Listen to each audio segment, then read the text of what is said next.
Hello everyone. For our next topic, we are going to discuss your anti-lipidemia. Lipids means the fats in our body. So for the lipids, let's describe first what is lipids. Lipids are compounds in our body that serves as a precursor of hormones. It helps also in digestion. It provides stores of energy, provides metabolic fuel, and this is part of the cell membrane. So marami pong function ng lipids sa katawan natin, and that's how important it is. However, there are two types of lipids, which is your HDL and LDL. Okay, so basically these are your cholesterol. So for the normal cholesterol level, please take note of this, less than 200 milligram per deciliter. Borderline is 239. Higher than 239 is considered as high risk. So we have your triglycerides of less than 150 milligram, and we have your HDL and ADL. HDL is the good cholesterol, while LDL is the bad cholesterol. So this is bad, that's why you put low. This is good, that's why you're high.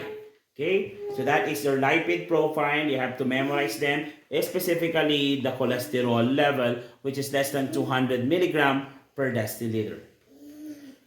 For the lipid lowering agents, basically these drugs are drugs that is necessary to decrease the level of lipids for patient with hyperlipidemia. Okay, so the mechanism of action is lower serum levels of cholesterol and various lipids. This includes now bile sequestrants and cholesterol absorption inhibitors. So common medications are bile sequestrants, HMG-CoA reductase inhibitor, and cholesterol absorption inhibitors, all of which aims to decrease or lower the cholesterol in our blood. Side effects includes muscle aches, feeling tired, headaches, constipation, either constipation or diarrhea. So for specific indications and contraindications, it is indicated to patient with increased risk of cardiovascular events, such as patient with cardiovascular death, okay, non-fatal MI, non-fatal stroke, coronary revascularization, or unstable angina. Okay, or unstable angina. Contraindicated conditions includes allergy to bile, prevent severe hypersensitivity reactions, okay, complete bile obstruction, prevent bile from being secreted into the intestine, abnormal intestinal function, aggravated by the presence of bile acid sequestrants, and pregnancy and lactations are all contraindicated conditions.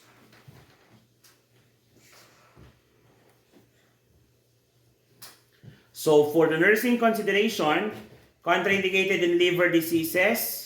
Also, it may cause rhabdomyolysis. Rhabdomyolysis is wherein the destruction of muscle fibers, okay, goes into the bloodstream.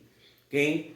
Yung mga chemicals or enzymes of the damaged muscle fibers goes into the bloodstream, causing now your rhabdomyolysis. And this is a dangerous condition, by the way. Monitor renal function, monitor serum cholesterol level about 4 weeks after starting, and frequently during the therapy. So, kadalasan in actual is every 3 months. Then monitor liver function test. This includes ALT and AST. So, specific medications includes bile acid sequestrants. Bile acid sequestrants or medications used to decrease plasma cholesterol level. So this acts by binding the bile acids in the intestine and preventing their reabsorption. So basically, itatain mo na lang yung mga fats na ito instead of reabsorbing them. So common medication starts with C, cholestyramine, cholecystipol, or choline. So, pwede mo naman gamitin yung Kecoel, okay? Questran, Colestid, and Welchol. Okay? So, those are the medications na ginagamit. An example ng bile acid sequestrant. So side effects of the medication includes nausea, constipation, bloating, flatulence, and bad taste. Bad taste. So that's your bile acid sequestration. For the indications of the medications, it is given to patient with hyperlipidemia or a lipids of more than 200 milligram per deciliter. Contraindicated to patient with biliary obstruction, hypertriglyceridemia. Okay, because these were it will affect the function of the drugs because it's something to do with bile production.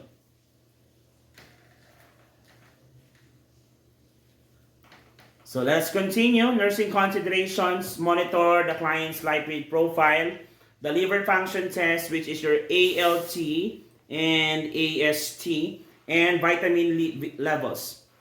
Why do we need to monitor the vitamin levels? Because these drugs decreases lipids, and lipids are necessary to digest or absorb yung tinatawag natin mga fat-soluble vitamins. So fat-soluble vitamins is your ADEC. Meaning, if we have decreased lipids, this ADEC will not be absorbed or dissolved. Kasi nga, they are dissolved using your fats or lipids. So, a decreased lipids, which means decrease din ang magde-dissolve ng ADEC or vitamin A, D, E, and K. Take the medications with food and full glass of water because it causes GI irritants. Be aware that these medications can interfere with fat-soluble vitamins, as I have mentioned.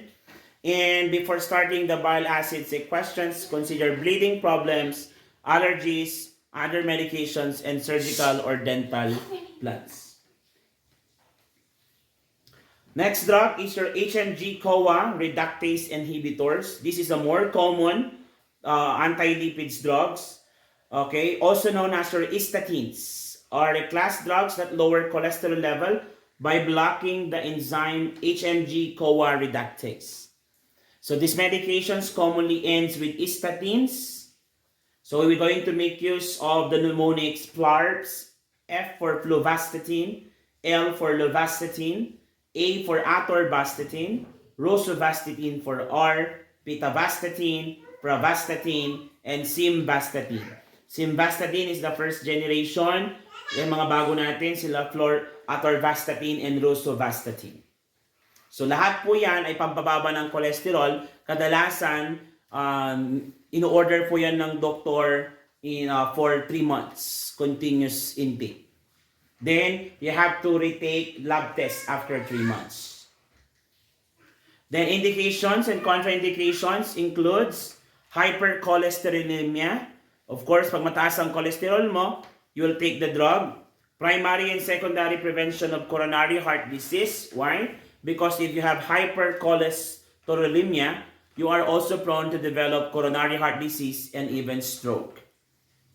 Contraindicated to sa mga pasyente na may hypersensitivity to statins. So if they have hypersensitivity to statins, you will need to use other types of anti-lipidemic medications.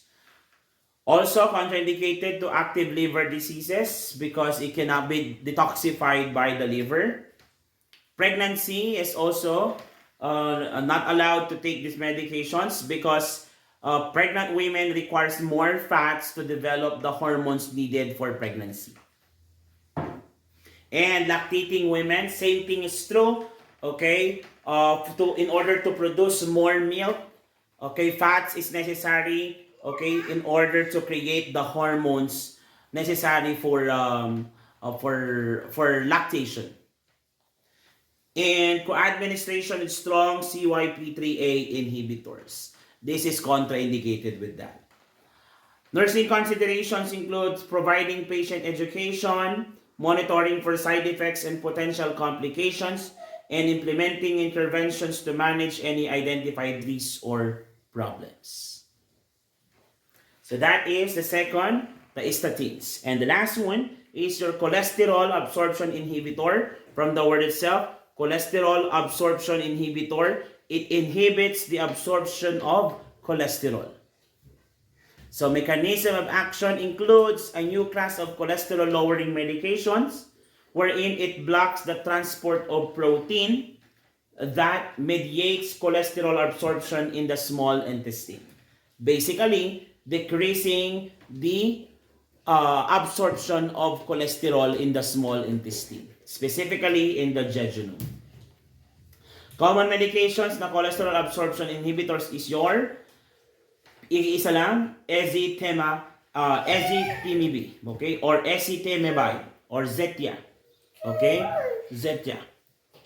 Side effects include stomach aches, diarrhea, fatigue, headaches, and injection site rashes. So that is your Zetia or ezetimibe. Indications. To whom patient are we going to give this?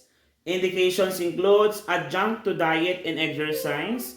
So along with the diet and exercise in reducing your LDL cholesterol, okay, we will ask the patient to also perform exercise. Combination therapy with statins. We can actually mix it with statins, okay, in giving medications to patient with high cholesterol level. Monotherapy. When you say monotherapy, single therapy is not, okay, it is not given together with other drugs, specifically to patient with statin tolerance. So we can use this as is without any adjunct medication. Contraindicated to patient with allergy and pregnancy or lactation, active liver diseases, or history of alcoholic liver disease. Plus, you have to be cautious in using this to patient with impaired endocrine function, such as your pancreatic or hepatic disorder. So nursing considerations includes liver profile, your ALT and AST, alanine, aminotransferase, and aspartate aminotransferase. Okay, alanine and aspartate aminotransferase.